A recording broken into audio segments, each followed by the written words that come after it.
গোটা দেশে বিজেপি শাসিত প্রত্যেকটা রাজ্যেই বাংলা কথা বললেই তাকে বাংলাদেশি ট্যাগ লাগিয়ে তার উপরে অকথ্য অত্যাচার হচ্ছে। আমরা কেন্দ্র সরকারের দৃষ্টি আকর্ষণ করছি যে প্রত্যেকটা রাজ্য, সে পশ্চিমবঙ্গ হোক, উড়িষ্যা হোক, গুজরাট হোক, হরিয়ানা হোক, এ সবগুলোই ভারতবর্ষের অঙ্গরাজ্য। এটা স্বাধীন ভারতবর্ষেরই একটা রাজ্য। সেখানে বাঙালিদেরকে যেভাবে নিপীড়ন করা হচ্ছে, আমরা সরকারের দৃষ্টি আকর্ষণ করছি যে দ্রুত এই নিপীড়ন বন্ধ করা হোক, এই অত্যাচার বন্ধ করা হোক। এবং রাজ্য প্রশাসনের কাছে আমরা আবেদন জানাবো যে রাজ্য এক তো এখানে কাজের অভাবের জন্য আমাদের বাংলার পরিযায়ী শ্রমিকরা তারা দেশের বিভিন্ন প্রান্তে পেটের জ্বালায়, দেশের উন্নয়নে, নগরায়নে, দেশকে এগিয়ে নিয়ে যাওয়ার স্বার্থে তারা বিভিন্ন জায়গায় কাজকর্মে আছেন।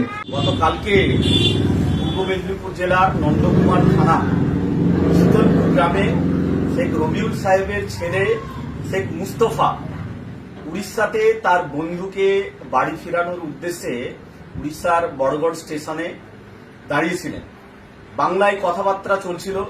সেই মুহূর্তে কিছু গেরুয়াধারী সাম্প্রদায়িক সন্ত্রাসীরা তারা এই বাংলা কথোপকথন শুনে ওই মুস্তফার উপরে আক্রমণ করেছে।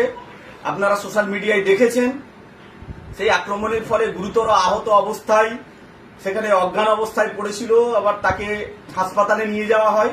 এখন খুবই অসুস্থ রয়েছেন, তার চিকিৎসা ঠিকঠাকভাবে হচ্ছে না।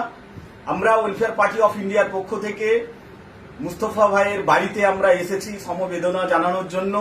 এখানে এসে আমরা খোঁজখবর নিলাম যে প্রকৃত অর্থে এটা শুধু মুস্তফা ভাইয়ের ঘটনা নয়, গোটা কিন্তু তাদের জীবনের যে সুরক্ষা, সেই সুরক্ষা বিঘ্নিত হচ্ছে, সুরক্ষা পাচ্ছে না।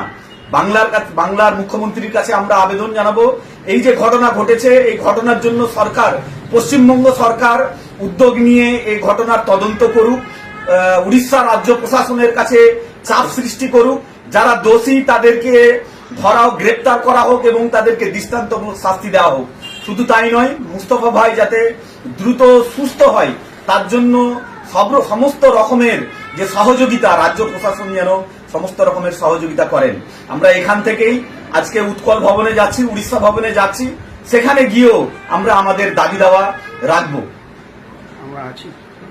আমরা ভিকটিমের সাথে আছি, তাদের পাশে আছি, যে কোনো প্রয়োজনে আমরা তাদের পাশে থাকবো। ধন্যবাদ।